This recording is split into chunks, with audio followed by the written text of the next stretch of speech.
Thank you so much आप सभी लोगों का। और आज की जो ट्रेनिंग थी प्लस सेलिब्रेशन दिवाली वो बहुत ही अच्छा था। आप लोगों ने बहुत ही ध्यान से सुना और जो भी गुप्ता जी ने बताया है वो बहुत ही ज़रूरी है हमें बिजनेस करने के लिए। अगर हम उन चीज़ों को फॉलो करेंगे तभी हम कामयाब हो पाएंगे। लेकिन उससे भी बहुत बड़ी चीज़ ये है कि हमें अपने सीनियर की हर बात को मानना चाहिए। जैसे मैं हमेशा बोलती हूँ, अगर आपको आपका सीनियर ये बोल रहा है ना कि ये कुआं है बट गिर जाओ, कूद जाओ, तो अगर आपको बिलीव है ना अपने सीनियर पे तो आपको कूद जाना चाहिए। क्योंकि अगर आपका पैर टूटा तो उसका जिम्मेवार कौन होगा? वही होगा। लेकिन कभी भी आपका सीनियर ये नहीं चाहेगा कि आपको हर्ट हो, आपको नुकसान हो, क्योंकि आपकी ग्रोथ में ही कहीं ना कहीं उसकी ग्रोथ छिपी हुई है। तो इसलिए हमेशा जो सीनियर होता है वो भगवान गुरु की तरह होता है, उसकी बात हमें हमेशा माननी चाहिए। और रही ना दूसरी बात, हर किसी घर पे बहुत सारे काम होते हैं जब मीटिंग्स होती है। मैं आपको बता दूं, जब मैंने बिजनेस स्टार्ट किया था ना, इतनी गरीबी वाली लाइफ से, हर संडे मेरे बच्चे छोटे थे, उनके ड्रेसेस धोनी होती थी, हर संडे सेमिनार होता था, ऑफिस में भी आना होता, सब कुछ करना होता था, बट मैं मैनेज करती थी। मेरे दोनों बच्चे के 10th और 12th के एग्जाम हुए हैं तब मैं दिल्ली में नहीं थी, महाराष्ट्र में थी। और आप डेट चेक कर सकते हो, कई बार मेरे बच्चों का बर्थडे हुआ है और मैं उस बर्थडे पे दिल्ली में ही नहीं थी। एक बार तो राहुल ने, नासिर ने मिलकर केक काटा है। ऐसा एक दो बार नहीं हुआ, अक्सर हुआ है।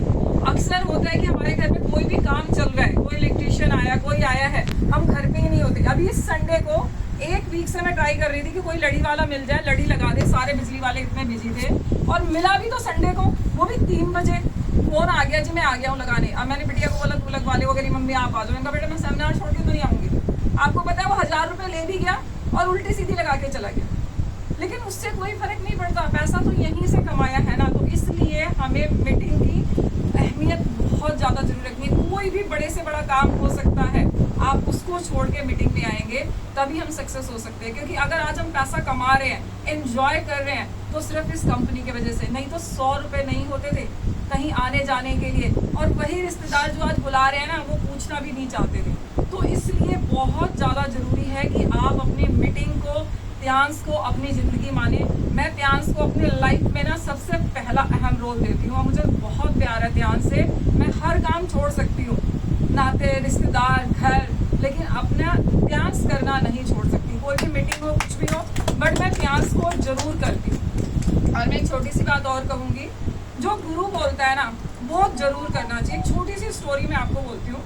एक गुरुजी आते हैं एक राज्य में और वो गुरु मंत्र देते हैं और बहुत नाम होता है उनका कि भाई ये सिद्ध महात्मा ही जिनको गुरु मंत्र दे देते हैं ना, उसकी जिंदगी बदल जाती है। अगर उसने गुरु मंत्र सिद्ध कर लिया तो वो जो चाहे वो कर सकता है। और लाइन लगी होती है, एक गरीब सा आदमी होता है, उसको पता चलता है, वो भी भागा भागा जाता है लाइन में। रात को उसका नंबर आने वाला होता है, गुरुजी उठ जाते हैं।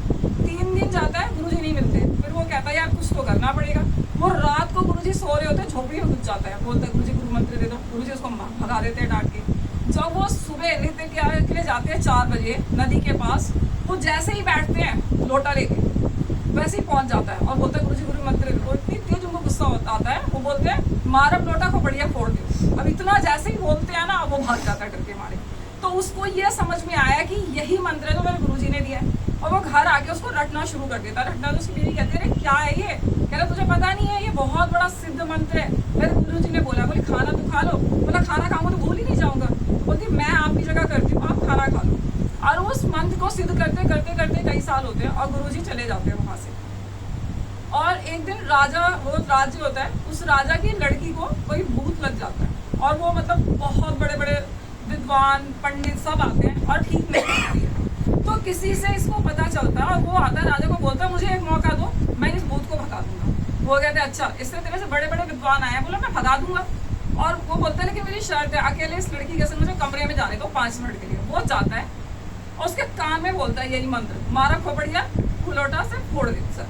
मतलब वो जैसे बोलता है ना, वो भूत भाग जाता है। अब वो लड़की ठीक हो जाती है, पूरे राज्य में उसका नाम हो जाता है, बढ़िया घर बंगला राजा सब देता है। तो वही जो गुरुजी थे ना, एक दिन वो आते हैं, वो देखते हैं भाई इस राज्य में इतनी लंबी लाइन लगी इस गुरु के पास, ऐसा कौन है? मैं भी चरण स्पर्श करके आता हूँ। जब वो वहाँ धीरे धीरे लाइन में देखते देखते जब वो पहुँचता है, वो जैसे ही पहुँचता है ना, जो वो शिष्य होता है, जैसे उससे वो बाहर झाँकता है कि कौन आया, वो एकदम चरणों में जाके लौटने लग जाता है, अरे गुरुजी अरे गुरुजी। वो सब हैरान कि भाई इतना बड़ा गुरु और ये इसके चरणों में गिर रहा है, वजह क्या है? फिर वो उन्हें बिठाता है, हाथ पैर जोड़ता है, बट गुरुजी को समझ ही नहीं आता ये हो क्या रहा है, जिसके लिए लोग इतने लाइन लगा के बैठे, वो मेरे पैरों में क्यों पड़ रहा है? तब वो बोलता है कि भाई गुरुजी बोलते हैं आप बताओ, आप मेरे पैरों में लेट रहे हो, आप बोल रहे हो मैं आपका गुरु कैसे? तब वो पुरानी वाली ये बात याद दिलाता है। तो कह रहा ये तो मैंने तुझे गाली देके भगाया था, बोला गुरुजी वही मंत्र तो सिद्ध हो गया। तो अगर गुरु ने कुछ भी बोल दिया, अगर हम उतना मंत्र सिद्ध कर लेना, हम उतनी ही बात को फॉलो कर ले, जैसे गुप्ता जी बोलते हैं मुझे भी तुम्हारे समय ऑनली डायरेक्टर और डायरेक्टर बोलते रहो ना, हो जाएगा। अगर आप हर समय त्यांस ही रखते रहोगे ना, मन में सोते जागते, आपको नींद में भी ये सपना आएगा, जब आंख खुलेगी तो कौन सी लाइन में कितना रह गया करने के लिए, मेरा प्रमोशन तब होगा। तो उस लेवल तक आपको जाना ही पड़ेगा। अगर आप उस लेवल तक जाओगे तो आप हर चीज पा सकते हो। तो थैंक यू सो मच मुझे सुनने के लिए, बहुत बहुत एक सरकारी प्लीज लास्ट